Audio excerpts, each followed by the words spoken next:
The envelope arrived on a Tuesday morning in November, slipped under the windshield wiper of a truck that had 190,000 miles on it and a crack running the full length of the passenger side window. Marcus Hale didn't even notice it at first.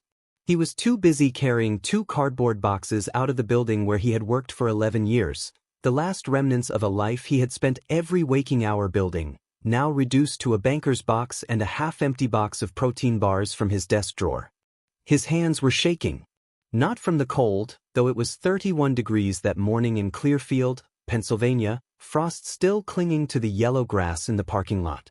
They were shaking because he had just watched the company he co-founded, the company he had poured his savings into, the company that bore his fingerprints on every single wall, sign over to a man named Derek Ashton, who had smiled the entire time. A slow, practiced smile. The kind that tells you the other person planned this years before you ever suspected a thing. Marcus set the boxes down on the tailgate, breathed out a cloud of steam into the gray morning air, and that's when he saw the envelope. He picked it up. His name was written on the front in blue ink, just Marcus, nothing else. Inside was a single folded page, and on it were 4 words written in handwriting he didn't recognize. You still have roots. He had no idea what that meant.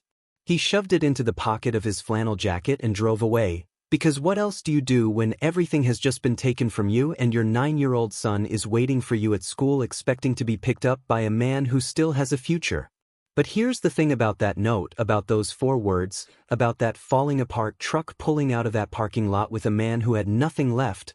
That note was pointing toward something buried in the ground 50 miles north of that town. Something that had been waiting in the dark for over 40 years. Something that, in 8 months' time, would shake the county recorder's office, bring 2 lawyers and an appraiser scrambling to a rotting cabin at the edge of a pine forest, and hand Marcus Hale and his son the kind of justice that most people only ever see in movies. Get ready, because what was hidden inside that cabin had been hidden on purpose. And the person who hid it knew exactly who would need to find it someday. If you have ever felt like the floor disappeared under your feet without warning, if you have ever been betrayed by someone you trusted completely, been underestimated because you didn't look like success, been forced to start over when you thought starting over wasn't even an option anymore, then this story is for you. Because this is about what happens when a man who has lost everything refuses to let his son see him quit. And what happens when the thing that looks most like a punishment turns out to be the thing that saves you. Stay with this one. All the way to the end. Because the ending is the part that will stay with you. Marcus Hale grew up in Clearfield County in a house where the heat was something you earned by chopping wood before school. His father, Raymond Hale, worked at a paper mill and drove a truck on weekends and still sometimes came up short on the electric bill, but he never complained, at least not in front of Marcus and his younger sister, Donna. What Raymond Hale gave his children instead of money was a very specific kind of stubbornness. A belief that if you did good work, honest work, work that you could look at in the mirror, the world would eventually treat you accordingly. Marcus absorbed that belief the way dry wood absorbs heat. He carried it with him to community college, then to a state university where he studied mechanical engineering on scholarship and loans, graduating in 2001 with a degree, a pickup truck, and $3,000 in a savings account. He met Carla in 2003. She was funny and sharp and had a laugh that filled whatever room she was in, and for 6 years they built something together that felt solid. A small apartment in town, 2 incomes, a dog named Biscuit, and in 2007, a son they named Owen. Owen came into the world at 4:47 in the morning on a Thursday in March, and Marcus sat in that hospital chair and felt something he had never felt before, the particular terrifying joy of realizing that nothing you have ever cared about before this moment compares to this moment. He called his father from the waiting room. Raymond cried on the phone. Marcus cried too, though he'd never admit it to anyone who didn't need to know. For a while, things were good. Marcus was working as a project engineer for a manufacturing firm, doing well, getting promoted. But then 2009 arrived and took half the company's contracts with it, and Marcus was let go in the second round of layoffs, along with 43 other people. He spent 4 months job hunting, doing contract work where he could find it, and thinking. And one night, sitting at the kitchen table with a notepad and a beer, he wrote down the outline of a business plan he had been half forming in his head for 2 years, a small fabrication company that would specialize in custom agricultural equipment parts, serving the mid-sized family farms across central Pennsylvania that were always getting nickel and dimed by the big suppliers. His name for it was Hale Fabrication. He said it out loud to himself at the kitchen table and felt it land right. The problem was money. He had saved $12,000. The startup cost was closer to $40,000. He reached out to Derek Ashton, a man he had met 2 years earlier at an industry trade show in Pittsburgh, a smooth, well-dressed man in his late 30s who seemed to know everyone in the room and who had expressed genuine-sounding admiration for Marcus's engineering ideas over a very long dinner. Derek said he had investors. Derek said he believed in Marcus's concept. Derek said he would put in $25,000 for a 40% stake, and the remaining $3,000 would come from a small business loan Marcus co-signed with his father's land as collateral. Marcus shook Derek's hand and believed him completely. That was the first mistake. Not because Derek was wrong about the business. The business worked. Within 3 years, Hale Fabrication had 12 employees, a client list of 67 farms, and annual revenue of $830,000. Within 5 years, they were approaching $2 million. Marcus was the one who built it. He was the one who drove to farms in January snowstorms to fix equipment on the spot. He was the one who learned every client's name and every client's son's name and showed up early and stayed late and built the reputation that made the business real. Derek Ashton was the one who did the paperwork. And over the course of 7 years, quietly, in documents that Marcus signed without always reading every clause, because he trusted Derek, because Raymond had taught him that trust was the foundation of any real partnership, because he was busy actually running the company, Derek had been restructuring ownership. Amendment by amendment, clause by clause. Until one morning in 2016, Derek arrived at the office with a lawyer Marcus had never met and a set of documents that showed that Marcus Hale owned 22% of Hale Fabrication and Derek Ashton owned 54%, and a silent partner named Garrett Ashton, Derek's brother, owned the remaining 24%. Marcus sat at his own desk in his own company and read those numbers 4 times. "This isn't right," he said. Derek leaned back in his chair with that slow smile. "The numbers are right, Marcus. They've been right for a while. You just weren't paying attention." He wasn't wrong. And that was the worst part. By then, Carla had been gone for 2 years. The marriage had come apart the way tired things come apart, slowly and then all at once. There was no single dramatic moment, no affair, no explosion.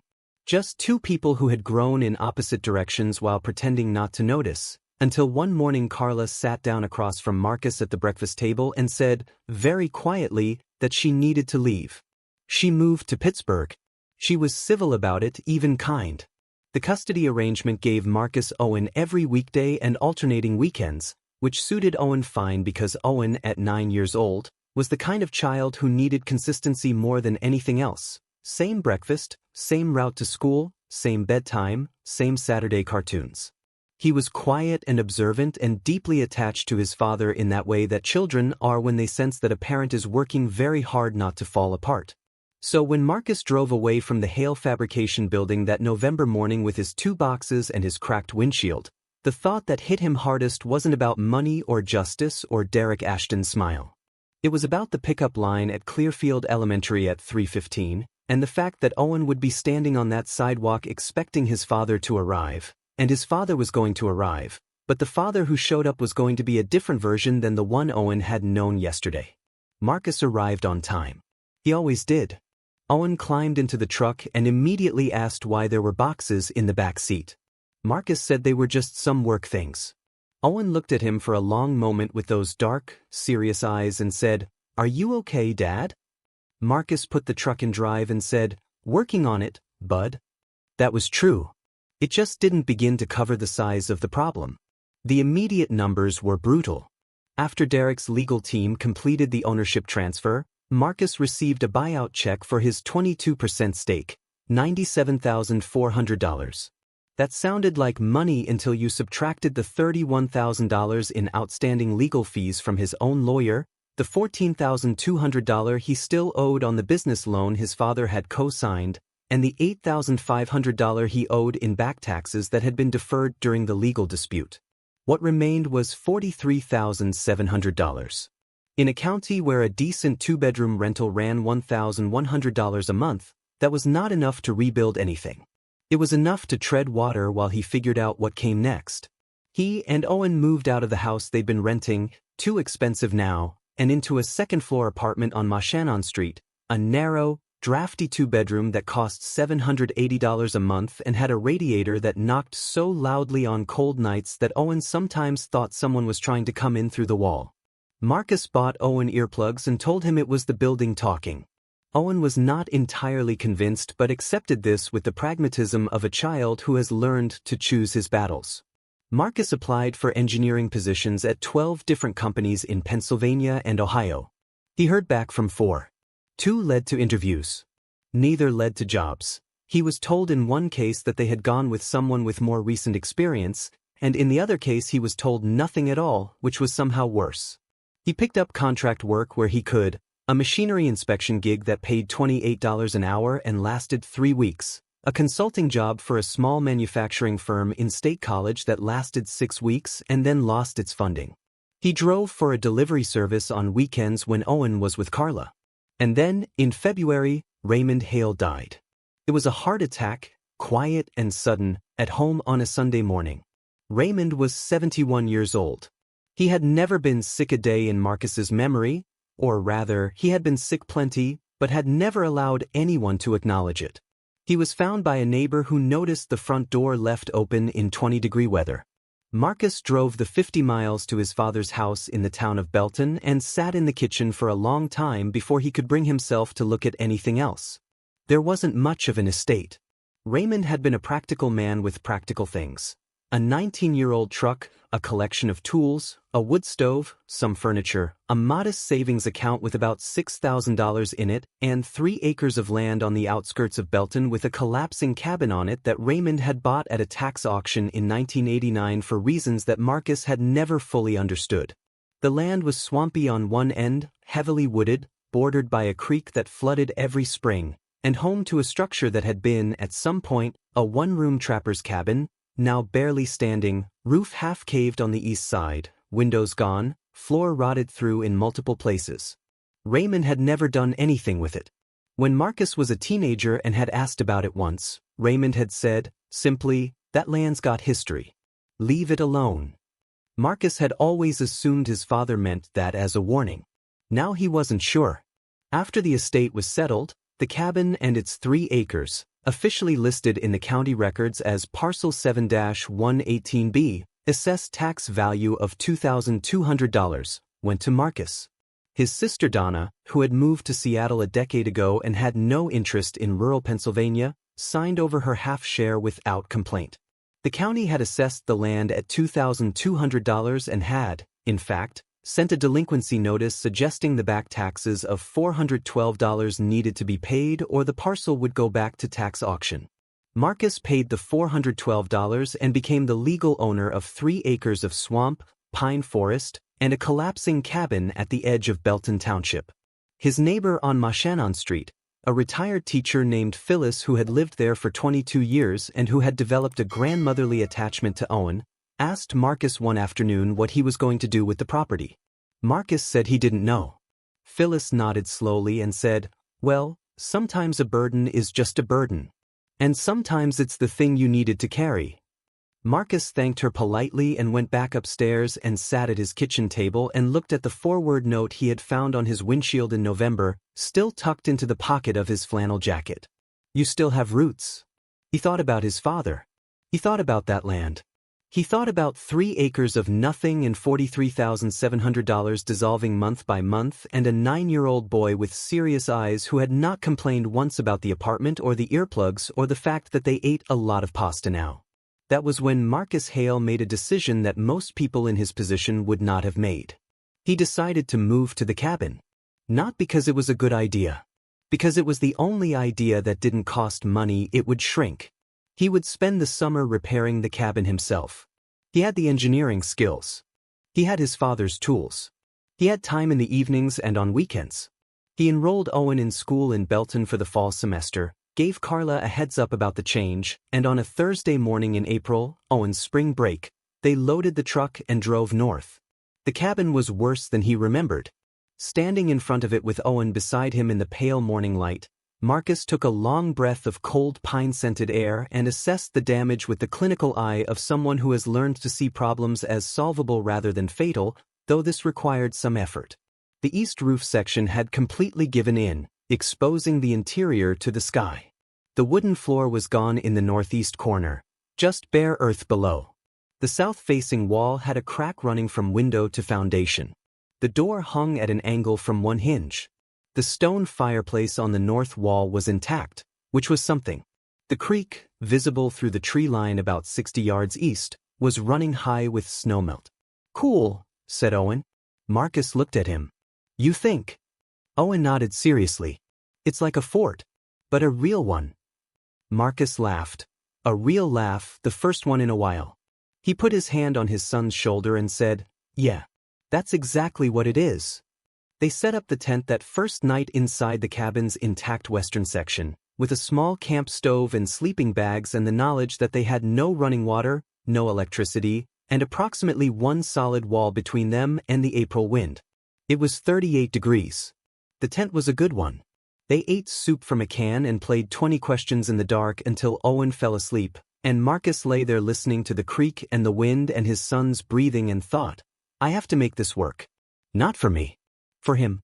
And that thought, which could have felt like pressure, felt instead like bedrock. Something to push against. Something that held. The work began the next morning. Marcus had budgeted $4,200 for materials, an amount that required extraordinary frugality. He bought salvaged lumber from a reclaim yard in Belton for the floor and roof at roughly 40% of new material prices. He borrowed a nail gun from a man at the hardware store who recognized Raymond Hale's name and said without much fanfare, "Your daddy was a good man. Bring it back when you're done." He sourced roofing shingles secondhand, mixed his own mortar for the cracked foundation wall using a recipe he found in a 1974 construction manual he'd bought for $2 at a garage sale, and worked from 6 in the morning until dark most days, teaching Owen to hand him tools the way Raymond had once taught him. The days were long and physically brutal. By the end of the first week, his hands had blistered and the blisters had turned to calluses and his back ached in a way that sleep only partially fixed. The second week brought a late April frost that split a water line he had just installed. He fixed it with heat tape and a prayer and pressed on. The third week, a section of the west wall shifted overnight and he spent 2 full days shoring it up with a temporary support structure before he could continue. He kept a small notebook with his daily expenses. Every night he tallied what he had spent. The number had to stay under $4,200. It never went over $4,190. But the hardest part wasn't the physical work. It was the silence that came at the end of the day, when Owen was asleep and the camp stove was cooling and the dark outside pressed right up against the window glass, because there was no glass yet, just plastic sheeting, which tapped in the wind like a patient reminder of everything still undone. In that silence Marcus thought about Derek Ashton. About the 11 years. About his father. About the way things he had trusted had turned out not to hold. He did not let himself stay in those thoughts for long. He had learned, painfully and recently, that resentment was a tool that only cut the hand that held it. He focused on the work instead. He focused on Owen. There was one particular evening in May, a Wednesday, when it rained so hard that water came through the new roof section before the sealant had fully cured, and Marcus sat in the middle of the floor in the dark at 11 o'clock at night catching water in 2 pots and a cooking pan, completely exhausted, and something broke open in him briefly, a sound that wasn't quite crying but was in the same neighborhood, a few sharp breaths and a moment of pressing his hands over his face and sitting in the wet dark and asking no one in particular how much more there was supposed to be. Then he wiped his face. He repositioned the pots. He waited out the rain. In the morning the sky was completely clear and the creek was gold in the early light, and Owen woke up and walked outside and said, "It smells amazing out here, Dad. Like when you open a bag of dirt and it's really fresh dirt." Marcus looked at him. "Yeah," he said. "Yeah, it does." What was hidden there? That was the question Marcus had been unconsciously circling for weeks without knowing it. He had been so absorbed in the work, the visible, physical, measurable work of rebuilding, that he had not yet paid any real attention to the cabin's interior beyond its structural needs. There were things pushed into corners, stacked against walls, covered in decades of dust and mouse nesting and the grime of a building that hadn't been cleaned since before Marcus graduated high school. He had been moving things out of the way mechanically, old crates, rusted tools, a pile of newspapers so old they disintegrated when he picked them up, without looking at them. He had been too tired to look. And besides, he had assumed there was nothing to look at. It was Owen who found it first. It was a Sunday afternoon in late June, 10 weeks into their stay.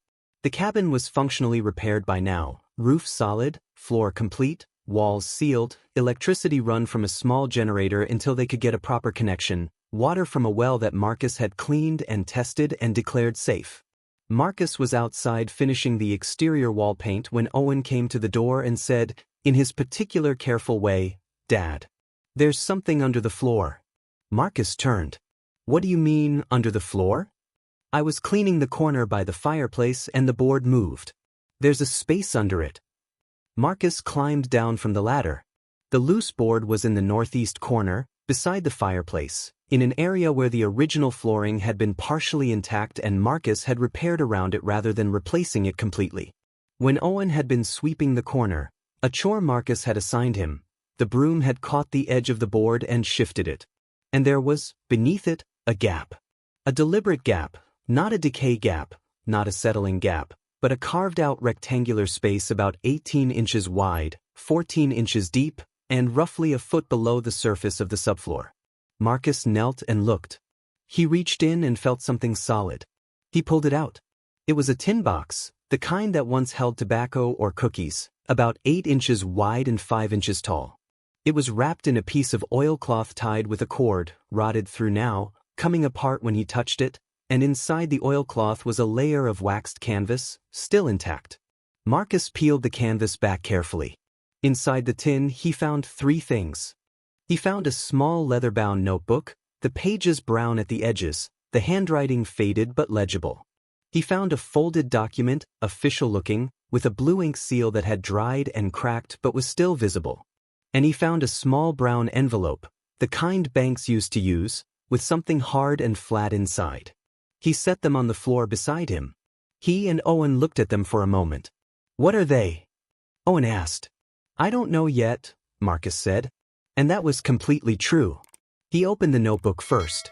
The handwriting was old, not cursive exactly, but a deliberate, tight hand that took a moment to calibrate to. The first entry was dated March 14, 1947.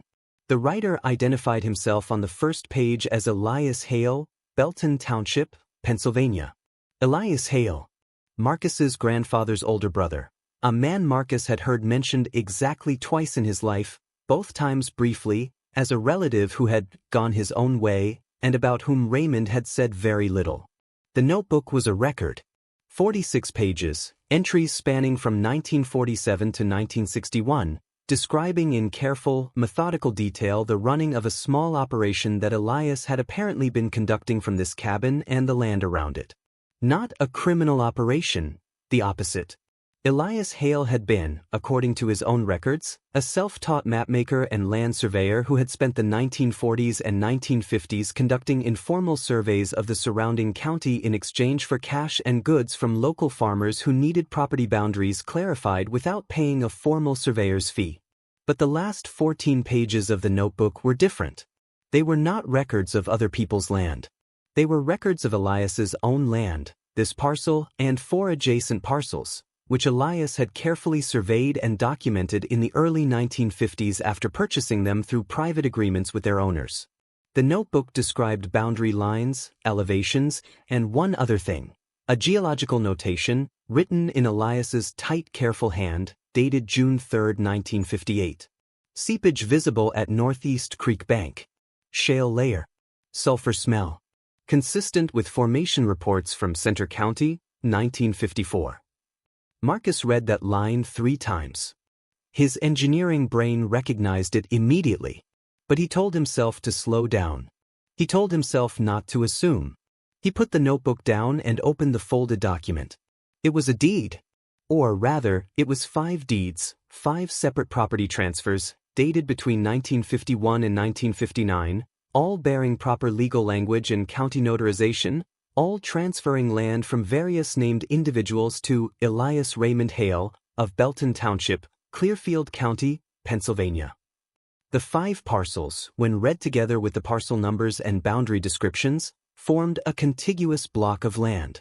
Together with the original cabin parcel, the one Marcus had inherited, the total was, as best as Marcus could work out on a rough sketch, somewhere between 40 and 50 acres. But wait, Marcus had inherited 3 acres. He had a deed to 3 acres. The county records showed 3 acres. Raymond Hale, who had bought the parcel at the 1989 tax auction, had presumably bought only what the county had listed, which meant someone at some point had lost track of the other parcels, or had deliberately allowed them to be lost track of. Marcus sat very still for a long time. Owen had gone back outside. The late afternoon light came in at a low angle through the clean windows, and the cabin smelled of new lumber and pine sap and something older underneath, something deep in the wood, the particular smell of time. Marcus opened the small brown envelope. Inside was a folded piece of paper. On it was a name, a law firm name, Carver and Bellhouse, attorneys, Belton, PA, and an address. And below the address, in the same handwriting as the notebook, 6 words. These are protected. Do not sell. Marcus pressed both hands flat on the floor. He breathed. He thought of his father, Raymond, who had bought this parcel for reasons he never fully explained, who had said, "That land's got history, leave it alone," who had never sold it, never developed it, never transferred it out of the family even during the hard years, who had left it to Marcus in a will that was otherwise modest and practical in every way. Raymond had known. Maybe not the full extent of it, but he had known something. Marcus looked at the cracked tin box. He thought about the note on his windshield, "You still have roots." He didn't sleep that night. He called a lawyer in the morning. Not Derek Ashton's lawyers. Not anyone connected to his previous life. He drove to Belton's small library, used the public computer to look up property attorneys in Clearfield County, and found a name that appeared in multiple county transaction records, Patricia Alder of Alder Property Law, based in Phillipsburg, about 30 miles west. He called her office and said he needed a consultation about a property matter. The receptionist gave him an appointment for Thursday. 2 days away. Marcus spent those 2 days going back to the documents, reading them again, drawing out the parcel boundaries on graph paper, cross-referencing the deed language with what he could find in the library's records room. The parcels were real. He could find matching parcel numbers in the 1950s-era county deed books, and the notarizations bore real notary seals, some of which he was able to verify against records of active notaries in that period. But something was missing from the modern county records. 3 of the 5 parcels did not appear under the Hale name in the contemporary parcel database. They appeared to have been reassessed, reassigned, or simply dropped at some point between 1961 and the present, a gap that coincided, roughly, with Elias Hale's apparent disappearance from the county records entirely after 1961. What had happened to Elias? Where had he gone? The notebook's entries simply stopped in the spring of 1961 with no explanation. Marcus brought all of this to Patricia Alder's office on Thursday morning. He laid everything out on her desk, the notebook, the 5 deeds, the brown envelope, his own graph paper maps. She was a direct woman in her mid-50s with reading glasses on a chain and a habit of taking notes in a precise shorthand that she translated without looking up. She examined each document carefully. She said nothing for a long time. Then she said, "Are you prepared for this to be complicated?" Marcus said, "I'm prepared for it to be whatever it is." She nodded. Good. Because if these deeds are what they appear to be, and if the chain of title holds through proper authentication, you are potentially the legal heir to approximately 47 acres of land in Belton Township. And that matters a great deal more than 47 acres of rural Pennsylvania would normally matter, because of where those acres are. Marcus asked where they were. Patricia Alder folded her hands on the desk and looked at him steadily. 3 of those 5 parcels are in a formation zone that was quietly optioned by a natural gas company in 2019. Marcellus Shale territory. Those 3 parcels were flagged for mineral rights extraction potential and are currently under a holding agreement with a company called Tri-State Energy Resources, pending clear title verification. She paused. They've been operating on the assumption that those parcels were county land. No individual claimant has ever come forward. But if your deeds hold up, and I want to be clear, this requires serious authentication and a title search. Those mineral rights belong to the heir of Elias Hale, which, through your grandfather's family line, could be you. Marcus said nothing. The room was very quiet. What are we talking about in terms of value? He finally asked. Patricia Alder looked at her notes. Mineral rights in active Marcellus Shale territory, in verified parcels of that size, with a current holding company already in place, I'd need a formal appraisal. But the number you're likely looking at, between land value and the mineral rights lease agreements that would transfer, is somewhere between $4 and $7 million. Probably closer to 5, based on comparable transactions I've seen. Marcus pressed his hands flat on the armrests of the chair. He thought about $780 a month rent and pasta and earplugs and the sound of water dripping into pots at 11 at night. Tell me how to prove it's real, he said. What followed was 3 months of work that Patricia Alder later described as the most complete chain of title reconstruction I've done in 20 years of property law. She brought in a document authentication specialist from Harrisburg, a man named Dr. James Overton, who had 30 years of experience with historical Pennsylvania deeds and whose assessment, delivered in a 14-page report on a Thursday afternoon in early September, was unambiguous. The 5 deeds were authentic. The notary seals were verified. The paper was consistent with mid-20th century county document stock. The language matched standard deed formats of the period. No evidence of forgery or alteration. She conducted a full title search that traced the ownership chain from the original grantors through Elias Hale and documented the gap, the point at which the parcels had been incorrectly reclassified as county land following Elias Hale's departure from the area in 1961. Elias, it turned out, had moved to Ohio and died there in 1979, unmarried and without children, leaving no will and no one who knew about the Pennsylvania land.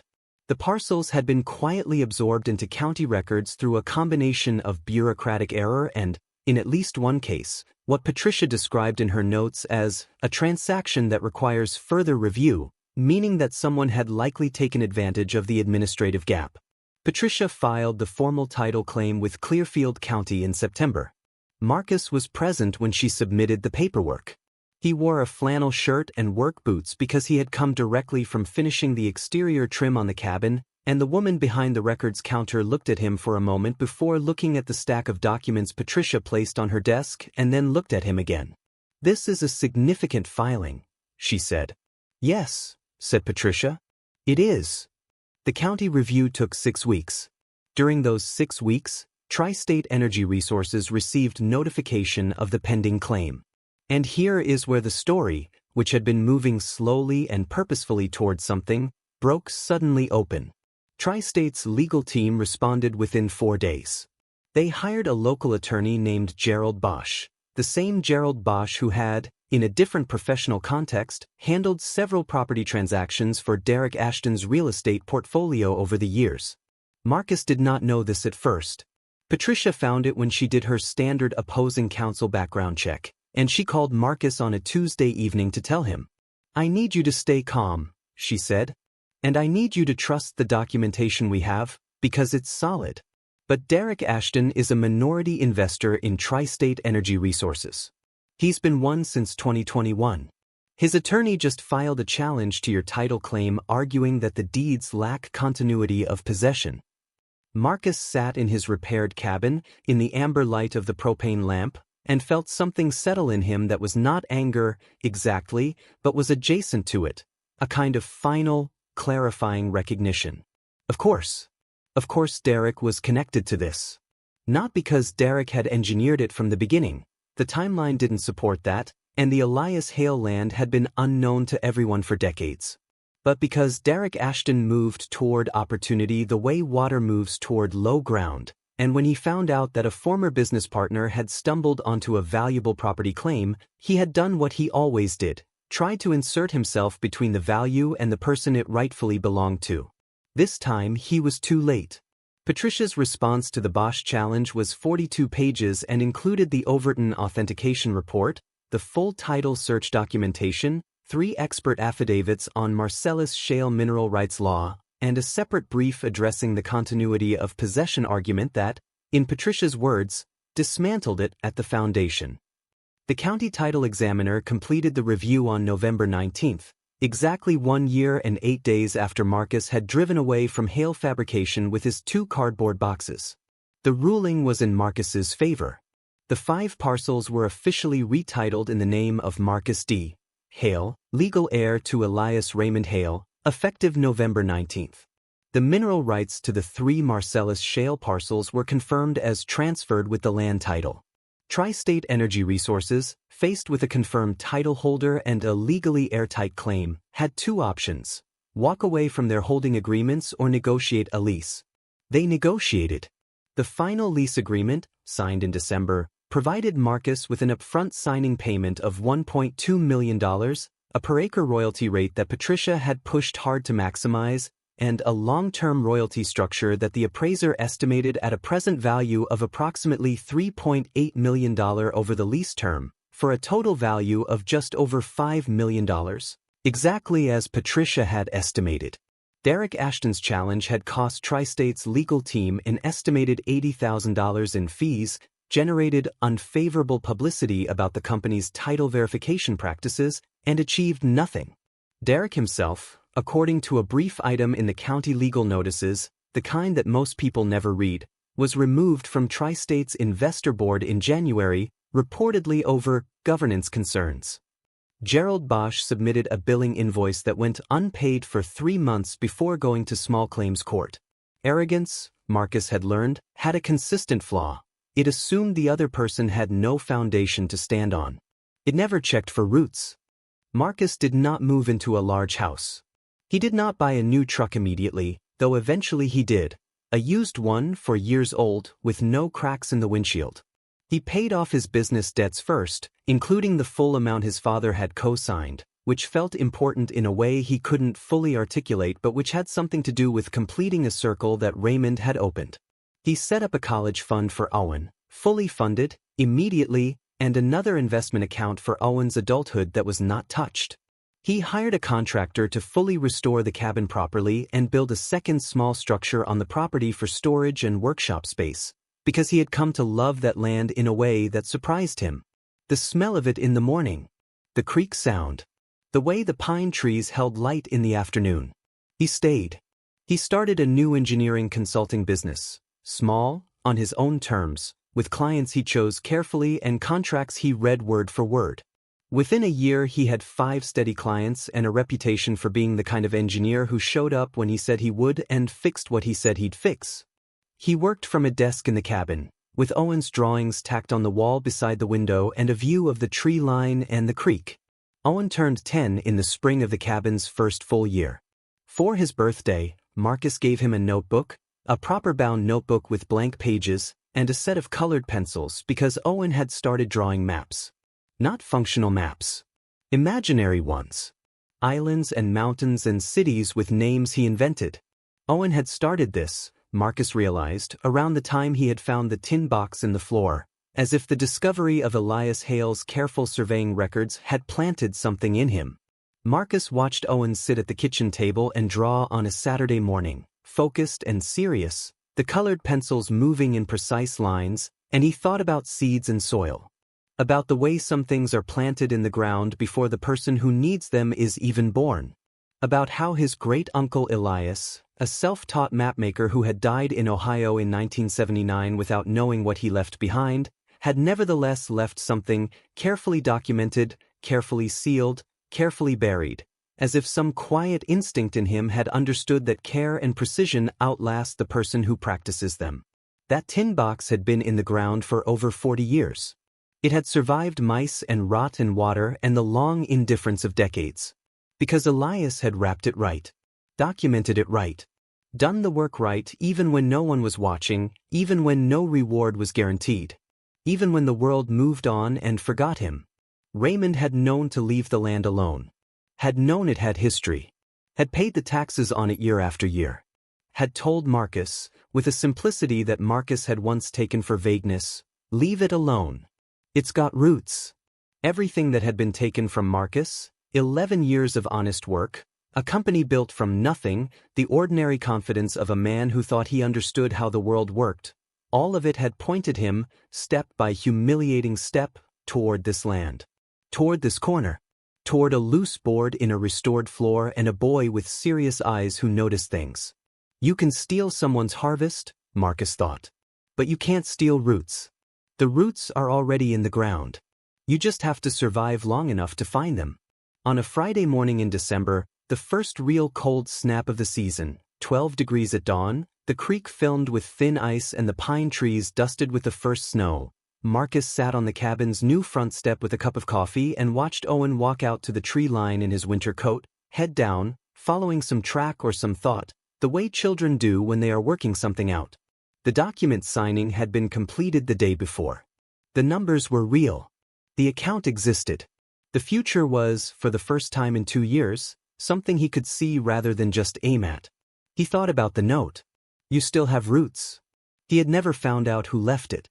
He had asked around quietly. It wasn't Donna, wasn't any of Raymond's neighbors.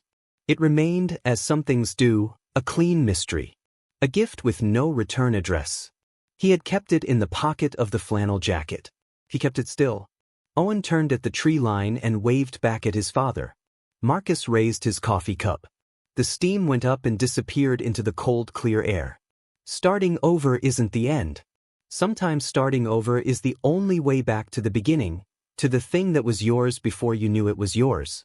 To the thing buried and waiting and patient in the dark, not lost, just ungathered. Not dead, just not yet found. This story, Marcus Hale's story, happened over the course of about 20 months, from one cold November morning to the next. Nobody saw it coming. The man who lost everything turned out to own something he never knew about. The person who tried to block him turned out to be the same person who had once taken what was his, arriving a second time to confirm, in the most complete way possible, that some lessons only teach themselves through their own consequences. And a 9-year-old boy with a broom and serious eyes and a habit of noticing things turned out to be the one who cracked the whole thing open. The root was always there. It just took someone who was paying attention. If this story moved something in you, if it reminded you of your own roots, your own slow rebuilding, your own stubbornness in the face of something that tried to take too much, leave one word in the comments right now. Just one word. Whatever word came to mind when Marcus opened that tin box. Whatever word you feel. One word. Scroll down and type it. And if you know someone who is in the middle of their own rock bottom right now, someone who is exhausted and doubting and working very hard not to let it show, send this to them. Not as a solution. As a reminder that the roots are still there. That what has been planted honestly doesn't disappear. That starting over isn't the end. Thank you for watching all the way through. If stories like this one, stories about real people, real struggle, real justice, are what bring you back here, then subscribe and stay close. Because there are more of them. And they are worth every minute. We'll see you in the next one.